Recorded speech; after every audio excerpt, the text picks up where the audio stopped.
بەڕێوەبەرانی دامەزراوەی ڕاڵم کاریان ئاڵوگۆڕی کللتوریە لە نێوان کورد و گەلانی دنیا.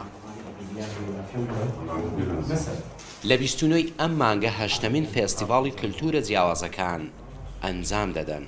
نەریتێکی ساڵانەی دامەزراوەی ڕایەڵە کە ئامانجی سەرەکیمان تێیدا ئاشتی و پێکەوە ژیانی گەلانە کە پێمان وایە ئەو کوردستان وەک لانکەی مرۆڤایەتی کە هەمیشە شوێنی پێکەوە ژیان بۆ ڕایەڵ کار لەسەر پتەوکردنی ئەم خەتە دەکات ئەم گروپانە بەشداری فیستیڤاڵەکە دەکەن هەر یەکەوە هەڵگری خەسڵەت و تایبەتمەندی کللتورەکەی خۆیەتی و تێگەیشتن لەم کللتورە جیاوازانە کە ئێمە پێمان وایە بەشێکە لە گەشەپێدانی کۆمەلگا و کۆمەلگا پێش ناکەوێ ئەگەر نەکرێتەوە بەڕووی کللتورە جیاوازەکاندا.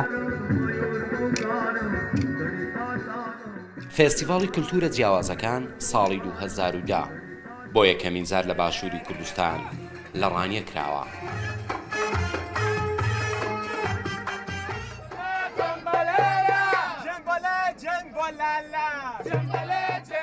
بۆ ئەم ساڵ 16 گروپ لە چەندین وڵاتەوە بەشداری فێستیڤاڵ دەکەن.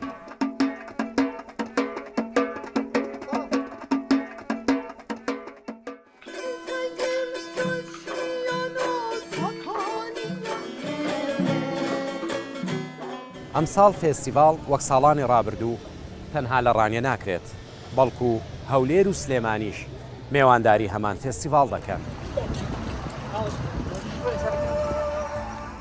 ئێوارەی 29 ئەیلولی 2022 بۆ دوو شەوی لەسەر یەک لە پارکی دەروازەی ڕانیا فێستیڤاڵ بەڕێوە دەچێت. ئێوارەی ڕۆژی یەشیدەی 2022 لە سلێمانی و ڕۆژی دواتر لە بەردەم قەڵای هەولێر بەڕێوە دەچێت.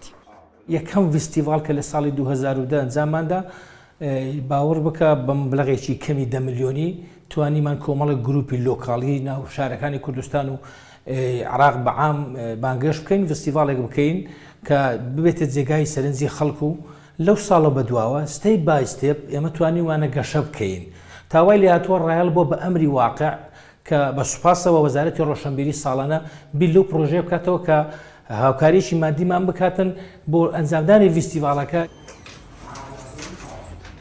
نزیکەی 50 گەنجی ڕانیە لە ژێر چاودێری دامەزراوەی ڕاڵ خۆبەخشانە کار دەکەن بۆ ئەوەی بتوانن لە هەر سێ شارەکەی باشووری کوردستان کللتوری گەلان بە یەکدی و بە کورد بناسێنن. بەختیار قادر ڕوودا و ڕانیا.